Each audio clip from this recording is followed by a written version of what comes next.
મહેસાણાના રામપુરા ગામમાં જર્જરિત પાણીની ટાંકી અને બાલવાટિકાના કારણે મોટી દુર્ઘટનાનો ભય તોડાઈ રહ્યો છે। છેલ્લા 2 વર્ષથી આ જોખમી ટાંકીને તોડી પાડવા સ્થાનિકો વારંવાર રજૂઆત કરી રહ્યા છે, પરંતુ તંત્ર નિંદ્રાધીન હોય તેમ લાગે છે।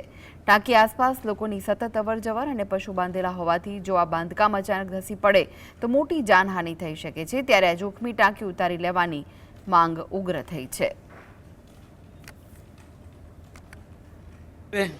આ ટોંકા રહે ને એ વર્ષોથી પાડવાનું કીધું છે, 2-3 વર્ષ થઈ ગયા, હજુ કોઈ મગજમાં લેતું નહીં અને પંચાયત કે તલાટી કે સરપંચ કોઈ ધ્યાન આપતું નહીં। હવે અમારા છોકરા હોય, કોઈ ઢોર હોય, નીચે બોધેલું હોય, કયા ટાઈમે શું બને કોઈ નક્કી નહીં, એટલે પાડવા તાત્કાલિક ધોરણે પાડવા નમ્ર વિનંતી।